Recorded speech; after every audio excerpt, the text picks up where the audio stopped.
नमस्कार साथियों, आप सभी का स्वागत है आपके अपने चैनल इंदौलजी में। तो दोस्तों हम करेंगे हिंदी के मोस्ट इम्पोर्टेंट दोस्तों मॉक टेस्ट करेंगे, जिसमें दोस्तों आपके 20 क्वेश्चंस होंगे। तो आपका जो एग्ज़ाम है उसके लिए दोस्तों ये बहुत ही ज़्यादा अच्छे क्वेश्चन है दोस्तों, जो कि आप एग्ज़ाम में देखने को मिलेंगे। यहीं से दोस्तों अगर आप देखेंगे तो एक दो क्वेश्चन आपको ज़रूर मिलेगा, और दोस्तों आपको एक आइडिया भी मिलेगा किस तरीके का पेपर आएगा, किस तरीके से आपको क्वेश्चन करना है। तो हिंदी का मॉक टेस्ट दोस्तों हम सॉल्व करेंगे। 20 क्वेश्चन है, आप इनके आंसर देते हुए चलना और कमेंट करके बताना आपका स्कोर क्या रहा। तो वीडियो को दोस्तों लाइक शेयर जरूर कर दें। तो स्टार्ट करते हैं क्वेश्चन नंबर फर्स्ट से। दोस्तों क्वेश्चन दिया हुआ है कि आत्मत्याग शब्द में कौन सा उपसर्ग है। आत्मत्याग शब्द में कौन सा उपसर्ग है। उपसर्ग दोस्तों क्या होते हैं, जो शब्द के शुरुआत में आगे लगते हैं दोस्तों, उनको ही हम उपसर्ग कहते हैं। दो चीज़ होती हैं दोस्तों, उपसर्ग और प्रत्यय। तो उपसर्ग जो शब्द के आगे आकर लगें, जिसको दोस्तों अगर व्याकरण की भाषा में बोलें तो आदि में जो लगते हैं उनको बोलते हैं। तो अब दोस्तों इसमें आपको बताना, तो आत्मत्याग में हो जाएगा ग तो पीछे है दोस्तों, आ आगे है, त्याग दोस्तों पीछे, आत्म।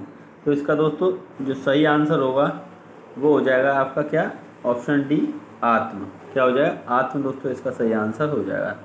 तो अब दोस्तों इसके बारे में और जानते हैं। तो जैसे आत्म शब्द है, आत्म उपसर्ग है, आत्म त्याग में आत्म उपसर्ग है। आत्म उपसर्ग से बने निम्न शब्द हैं, जैसे कि दोस्तों आत्मकथा, आत्मघात, आत्मबल, आत्मचरित, आत्मज्ञान आदि। दोस्तों ये सब शब्द जो हैं वो आत्म शब्द से बने हैं। आ से दोस्तों देख लें, आ से भी आपको देखने को मिल सकता है आजीवन, आवरण, आरक्षण, आक्रमण, आगमन, आजन्म। दोस्तों ये सभी आपको मिल जाएंगे। तो चलते हैं क्वेश्चन नंबर 2 पर। तो दोस्तों क्वेश्चन नंबर 2 दिया हुआ है कि कोई आया है वाक्य में कोई किस प्रकार का सर्वनाम है। वाक्य में कोई किस प्रकार का सर्वनाम है, इसको छोटा कर लेते हैं दोस्तों। तो अब यहाँ पर प्रश्नवाचक, पुरुषवाचक, निश्चयवाचक, अनिश्चयवाचक। तो दोस्तों ये आपको सर्वनाम बताना है। तो कोई दोस्तों, कोई, कुछ, ये जो चीज़ें होती हैं तो क्या होता है, ये होती हैं एक अनिश्चित। क्या होता है, एक अनिश्चित चीज़ होती है। तो अनिश्चित वाचक दोस्तों हो जाएगा ऑप्शन डी, इसका राइट आंसर हो जाएगा। चलते हैं हम नेक्स्ट क्वेश्चन पर। तो क्वेश्चन पहले दोस्तों इसके बारे में देखते हैं। जिन सर्वनामों से किसी निश्चित वस्तु का बोध नहीं होता उन्हें अनिश्चयवाचक सर्वनाम कहते हैं। जैसे कोई आया, वाक्य में कोई शब्द किसी निश्चित व्यक्ति का बोध नहीं होता, अतः कोई अनिश्चित सर्वनाम है। कोई क्या है दोस्तों, अनिश्चित सर्वनाम, कोई निश्चित वस्तु का हमें पता नहीं चलता। अब हम क्वेश्चन नंबर 3 देखेंगे।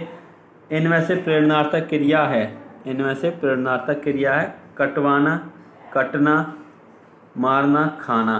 तो दोस्तों जो प्रेरणार्थक क्रिया होती है वो कर्ता जो होता है वो किसी और से कार्य कराता है। कर्ता किसी और से कार्य कराता है तो वही क्रिया कहलाती है। तो वो कौन सी, काटना तो दोस्तों खुद काटेगा, मारना तो खुद कर्ता ही मारेगा, खाना तो खाना भी दोस्तों कर्ता ही करेगा, लेकिन कटवाना किसी और से कटवाना, तो दोस्तों यही प्रेरणार्थक क्रिया हो जाएगी। ऑप्शन ए दोस्तों इसका राइट आंसर हो जाएगा। तो चलते हैं हम नेक्स्ट क्वेश्चन पर। अब दोस्तों यहाँ पर क्वेश्चन नंबर 4 दिया हुआ है, इसको पढ़ें आप। तो क्वेश्चन दिया हुआ है कि राम ने रावण को बाण से मारा, राम ने रावण को बाण से मारा। इस वाक्य में स्थूलांकित कारक क्रम से किस प्रकार है। तो दोस्तों अब इसमें कारक आपसे पूछे हैं, और एक कारक नहीं है इसमें दोस्तों, 3 कारक हैं, तो वो आपको बताने हैं। तो दोस्तों अगर इसको शुरुआत से हम पढ़ें, राम ने, तो ने दोस्तों जिसके कर्ता के साथ लग जाता है ने, तो राम ने, तो कौन सा हो जाएगा, ये कर्ता कारक हो जाएगा। तो कर्ता कारक इसमें तो है नहीं है, शुरुआत में क्रम से बोला है दोस्तों, तो ये वाला हमारा नहीं होगा। करण कारक ये भी नहीं होगा दोस्तों। कर्ता के हमको बी और सी और डी मिले। कौन से दोस्तों, सी और डी हमको मिले कर्ता के। अब हम आगे चलते हैं। रावण को, रावण दोस्तों क्या है, इसमें कर्म है, तो को कर्ता ने कर्म को, तो रावण दोस्तों क्या हो जाएगा, कर्म कारक। अब यहाँ पर कर्ण मिल रहा है तो कर्म, तो यही दोस्तों हमारा सही आंसर होगा ऑप्शन डी। अब बाण से, तो दोस्तों बाण क्या है, एक साधन है, तो जहाँ पर साधन मिल जाए तो वो हमारा कर्ण कारक हो जाता है। तो इसका मतलब ऑप्शन डी दोस्तों हमारा बिल्कुल राइट आंसर हो जाएगा। तो चलते हैं हम नेक्स्ट क्वेश्चन पर। तो क्वेश्चन दिया हुआ है कि स्पर्श वर्णों की संख्या कितनी है। स्पर्श वर्णों की संख्या कितनी है? 11, 10, 14, 25। तो दोस्तों स्पर्श जो व्यंजन होते हैं आपको पता होगी, जो क वर्ग, च वर्ग, ट वर्ग, त वर्ग, प वर्ग। तो दोस्तों ये 1, 2, 3, 4, 5 वर्ग होते हैं। पाँचों में 5-5 होते हैं दोस्तों, इनमें सभी में 5-5 वर्ण होते हैं। तो कितने हो जाते हैं दोस्तों? ये 25 हो जाते हैं। कितने? 25 हो जाते हैं। तो इसका सही आंसर क्या हो जाएगा? ऑप्शन डी दोस्तों, इसका बिल्कुल राइट आंसर हो जाएगा ऑप्शन डी। तो चलते हैं हम नेक्स्ट क्वेश्चन पर। दोस्तों क्वेश्चन दिया हुआ है, वह रोज देर से उठता है। वह रोज देर से उठता है, इस वाक्य में किस काल उदाहरण है? दोस्तों जहाँ ता है, ती है, ते है, इस तरीके के दोस्तों आपको शब्द मिल जाएं तो वहाँ पर कौन सा काल होता है? वर्तमान में तो दोस्तों ये सभी हो जाएंगे, लेकिन अब तात्कालिक दोस्तों वो होता है अपूर्ण वर्तमान भी इसको कह सकते हैं। जैसे कोई कार्य पूरा नहीं हुआ, चल रहा है, तत्काल में चल रहा है कोई कार्य। संदिग्ध दोस्तों जिसमें कोई संदेह हो तो इसको क्या कहेंगे हम? ता है, ती है मिल जाए तो सामान्य वर्तमान काल कहते हैं। ऑप्शन बी दोस्तों इसका राइट आंसर हो जाएगा। तो चलते हैं हम नेक्स्ट क्वेश्चन पर। दोस्तों क्वेश्चन दिया हुआ है कि इनमें से किस वाक्य में अकर्मक क्रिया है? इनमें से किस वाक्य में अकर्मक क्रिया है? अब दोस्तों अकर्मक क्रिया क्या होती है? तो दोस्तों अकर्मक क्रिया और सकर्मक क्रिया ये दो क्रियाएं होती हैं।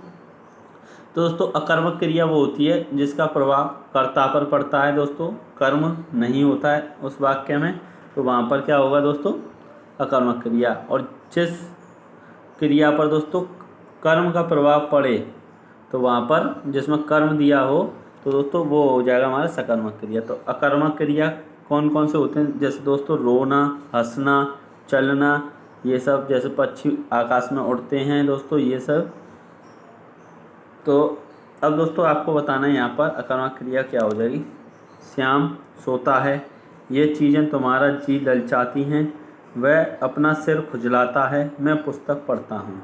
तो दोस्तों अब ये यहाँ पर, और इसमें आप क्रिया के साथ क्या लगाकर दोस्तों प्रश्न में भी कर सकते हैं। क्या का अगर आपको उत्तर मिल जाए तो आप इसका आंसर बता सकते हैं। जैसे श्याम क्या सोता है, तो क्या सोता है दोस्तों? इसका कोई उत्तर आया ही नहीं, तो यही हमारा सही आंसर हो जाएगा।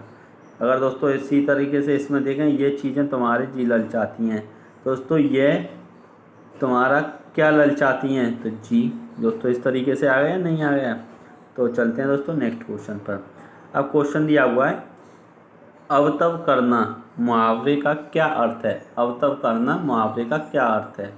शीघ्र मदद करना, परेशान करना, बहाना बनाना, मरने के करीब होना। दोस्तों अवतव करना का मतलब हो जाता है बहाना बनाना। ऑप्शन सी इसका राइट आंसर हो जाएगा। तो चलते हैं दोस्तों नेक्स्ट क्वेश्चन पर। तो क्वेश्चन दिया हुआ है कि जिस क्रिया का फल कर्ता पर ना पड़कर कर्म पर पड़े उसे कौन सी क्रिया कहते हैं? जिस क्रिया का फल कर्ता पर ना पड़कर कर्म पर पड़े उसे कौन सी क्रिया कहते हैं? तो दोस्तों अब इसमें भी कह रहा है कि क्रिया का फल कर्ता पर न पड़कर कर्म पर पड़े, तो सकर्मक क्रिया, पूर्वकालिक क्रिया, अकर्मक क्रिया, प्रेरणार्थक क्रिया। तो दोस्तों हमने आपको प्रेरणार्थक क्रिया बताई दिया था कि कर्ता खुद ना करके कोई काम किसी और से कराता है। और दोस्तों पूर्वकालिक क्रिया जैसे कि पूर्व में कोई कार्य हुआ और उसके तुरंत बाद कोई कार्य स्टार्ट कर दिया। मैं खाना खाकर सो गया, कर्म दोस्तों जहाँ आ जाए वो पूर्वकालिक क्रिया हो जाती है।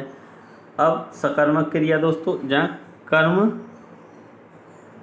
कर्म दोस्तों दिया हुआ हो, और अकर्मक क्रिया दोस्तों जिसमें कर्म ना हो। तो अब इसमें क्या कह रहा है कि कर्ता पर ना पढ़कर किस पर पड़ेगा दोस्तों क्रिया का प्रभाव? कर्म पर। तो यहाँ पर सकर्मक क्रिया हो जाएगी। ऑप्शन ए इसका बिल्कुल राइट आंसर हो जाएगा। तो चलते हैं अब नेक्स्ट क्वेश्चन पर। तो क्वेश्चन दिया हुआ है कि इनमें से विधेय विशेषण का उदाहरण कौन सा है? इनमें से विधेय विशेषण का उदाहरण कौन सा है? अब दोस्तों विधेय और विशेषण ये दोनों आपको देखने हैं। तो दोस्तों जिसकी विशेषता बताई जाती है उसे विशेषण दोस्तों विशेषता बताता है, और विधेय की विशेषता बताता है। जैसे मेरा लड़का आलसी है, तो दोस्तों लड़का क्या है इसमें विधेय और आलसी क्या हो जाएगा दोस्तों? विशेषण। मेरा घोड़ा काला है, घोड़ा दोस्तों विधेय और काला विशेषण। वैरागियों का ये संसार मिथ्या प्रतीत होता है। तो दोस्तों यानी कि इसमें ऑप्शन डी बिल्कुल राइट आंसर होगा, उपरोक्त सभी। तो चलते हैं हम नेक्स्ट क्वेश्चन पर। तो क्वेश्चन दिया हुआ है, तो क्वेश्चन है दोस्तों कि मथुरा किस राज्य में है, मथुरा किस राज्य में है। यह क्रिया, ये किस प्रकार का वाक्य है, क्या पूछा दोस्तों, ये किस प्रकार का वाक्य है। मथुरा किस राज्य में है, ये किस प्रकार का वाक्य है। निषेधवाचक वाक्य, विधानवाचक वाक्य, प्रश्नवाचक वाक्य, संकेतवाचक वाक्य। तो दोस्तों अब आपको बताना इसका सही आंसर क्या हो जाएगा। दोस्तों किस आ गया इसमें, मथुरा किस राज्य, यानी प्रश्नवाचक चिन्ह भी आ रहा है। दोस्तों आपको कुछ ज़्यादा सोचने की ज़रूरत नहीं है, इसमें सीधा सीधा प्रश्नवाचक वाक्य हो जाएगा, ऑप्शन सी। दोस्तों वीडियो को लाइक जरूर कर दें आप सभी, अगर लाइक नहीं किया है चैनल सब्सक्राइब भी कर लें, ऐसी वीडियो दोस्तों आपको मिलती रहेंगी। तो चलते हैं नेक्स्ट क्वेश्चन पर। दोस्तों अब इसके बारे में पढ़ते हैं कुछ। मथुरा किस राज्य में है, ये प्रश्नवाचक वाक्य है।